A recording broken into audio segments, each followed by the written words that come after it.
Bullshit! Did you lose? You shut your mouth! Every year I set this league up. Every year, and I never win. This was the year! Bullshit! I babysit you morons. I babysit you. Oh, help me out. Do this. Move that guy around. Oh, I don't know how to set a lineup. You. You, Taco. And Ruxin. Stupid Wiseman. Stoyers.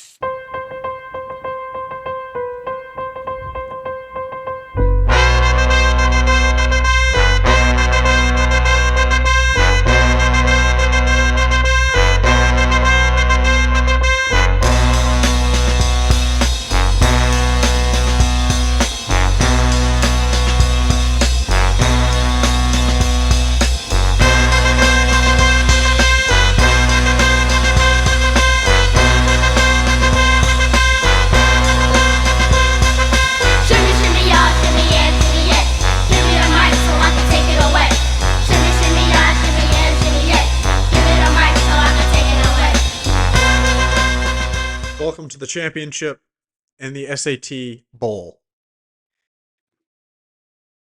We're still drinking chocolate milk because we want to stay fit. That's how you stay fit. A little bit less nipple this week. I understand that was a controversial addition. And Christmas is for the kids, so less nipple. Proletariat Pete meets touchdown Timmy D for the money. And sad Signe faces off with Miss Pollock in the Pooper Bowl. This really has been the year of Pete.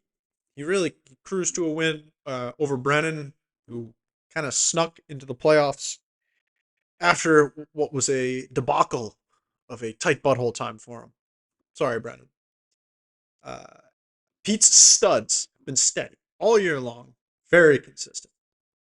Tim, on the other side, actually benched his top scorers when he played me, but Stefon Diggs has been the ultimate plant. Since getting Stefon Diggs, he has done nothing but score 6 points per game, which is not what you want. So thank you for planting a sleeper agent on my team. Tim's moving on. So what are we going to do tonight? This wonderful Christmas Eve. We're going to start things off. Talk a little bit about strategy, big picture, little picture. I saw some stuff that's very interesting.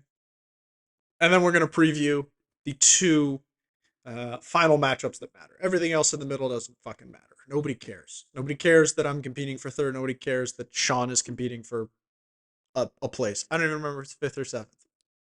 Who the fuck cares? Okay. I found some stuff strategically that's going on that's a complete anomaly. Pete's team and strategy this season has been extremely unique.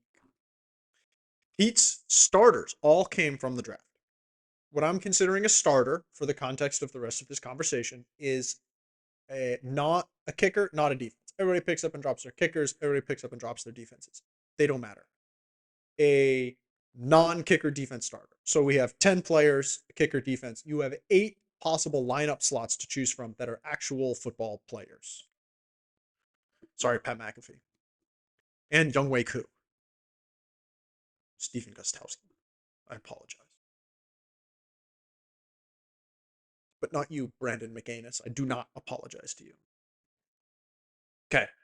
Pete will be starting all 8 players that he drafted. So players that he drafted originally, started in the beginning, and then throughout the season. He will also be starting this week.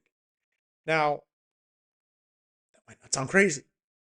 It's fucking nuts. This is a very unique strategy. People don't usually employ this strategy. As we know, Sean this season took a daily fantasy football approach to this. Who's taking this strategy? Alex. Alex loves this strategy. But Alex loves this strategy because she doesn't want to do any management. So it's more out of laziness than anything else. Bula employs this strategy because he gets obsessed with the players that he drafts, gets very attached to them, and then calls it a strategy, and then just kind of leaves them in. He also then doesn't really want to drop them, do anything else with them.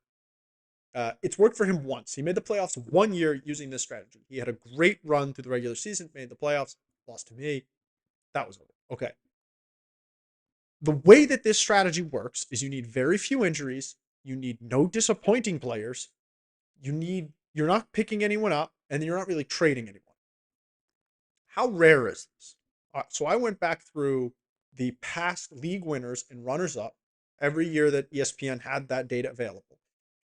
It's extremely rare. No champion in the past history that ESPN will allow me to look at has had more than 3 players that they drafted starting at the end of the season. Trevor, Sean, Tim, and Al are the last 4 winners. This is the sample size. Trevor had two players that he drafted played on his championship team. Sean, Tim, and Al each had 3. And then the runners up in every single one of these past 4 seasons had either 3 or 4 drafted starters. Needless to say, Pete's fantasy roster in the championship of 8 players is out of the ordinary. That is until you look across the matchup and see that Tim did the exact same fucking thing. Tim, with all of his Chiefs players, is going to start 8 drafted players from his original draft in the championship round. What the fuck does this mean then? Is the draft more important than ever? Is this a large paradigm shift in how we should be playing fantasy football going forward? Are we getting better at this? Are we getting worse at this? Because someone is about to win a championship off of this strategy. This is undeniable. One of these 2 guys is going to win a championship starting 8 players that they drafted.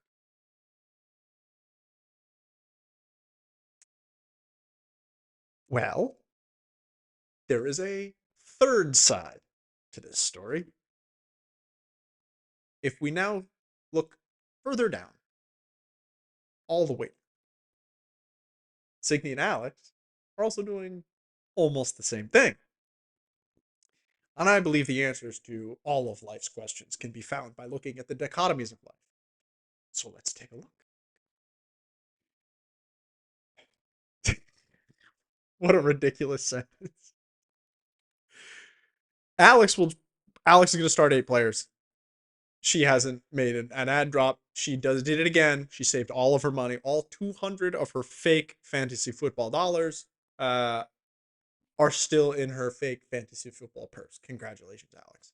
Fiscal responsibility yet again. Signe will have 7 players from her draft. The real difference in this, with the same input, the same strategy, the difference is the outcomes. The players are different. Great analysis. Different players, huh? Okay. Well, this strategy clearly is high risk, high reward. You need your studs to stud. You need guys to overperform their draft stock, and you need few injuries, right? Okay. For every Christian McCaffrey, there's a Bijan Robinson. For every Nico Collins, there's a T. Higgins. For every Brandon Ayuk, there's a DeAndre Hopkins. So on one hand, you need that guy to be the guy, and then you need someone to come up. Alvin Kamara, what was he? 4th round pick. So was T. Higgins. Not the same. This is a revelation in team building that we have not seen in our league before. But I'm going to say right now that it's about a 50-50 hit rate, right? You do this in the championship, or you take an exam. So I'm not sure exactly what to make of this, except for someone's going to win a championship and someone's going to take an exam off of the exact same strategy. A strategy we have never seen succeed. Maybe it means it's a strategy for losers, but in this instance, it is a strategy for at least one winner. Tis the season for winners and losers. Shout out to Trevor. He sucked all year. We knew it was going to happen. He was the odds-on favorite to come in last and take the SATs, but he did it. Right amount of points, just at the right time. So he does not have to compete for taking the exam. Just fucking kidding. I buried the lead. Signy, you know what you did. Now I'm going to tell everyone else what you did. Signy's playing Trevor.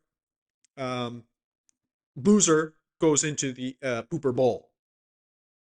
Signy did not change her quarterback. Well, she changed her quarterback, but she changed her quarterback from Trevor Lawrence, who she played in the first week, to Geno Smith in the second week.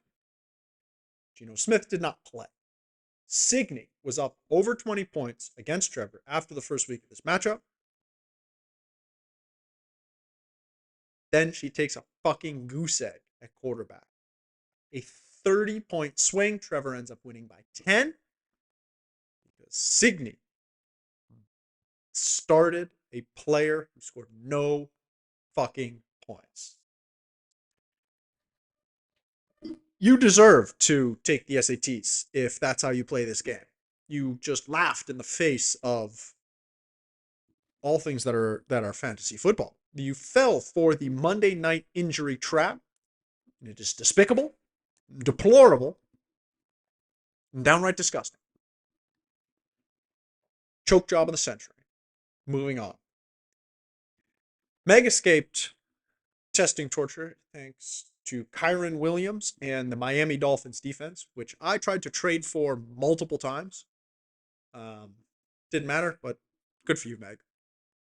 So that leaves us with Signy and Alex battling it out for the honor, right, and privilege to be examined by a standardized test.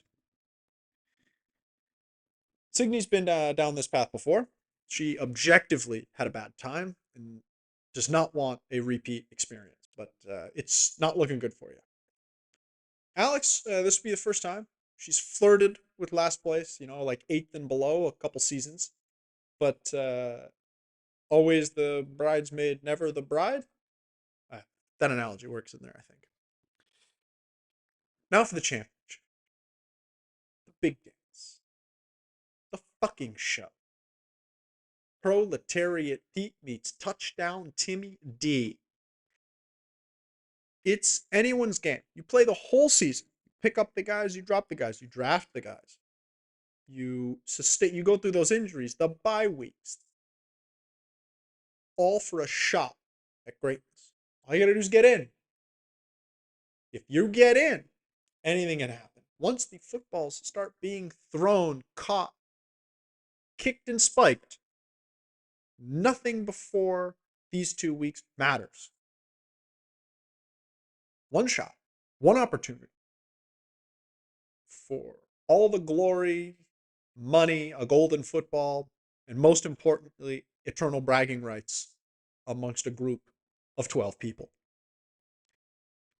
Pete is trying to complete a legendary one-loss season. That one loss, I'm convinced, was some chicanery between he and Alex, trying to get Alex out of the bottom. Too bad, didn't fucking work. Tim will be trying to play spoiler and trying to seize his second league title. I, like you, will be watching very carefully. And I'm signing off. Have a very Merry Christmas. A fine Kerstdag, and enjoy your chocolate milk.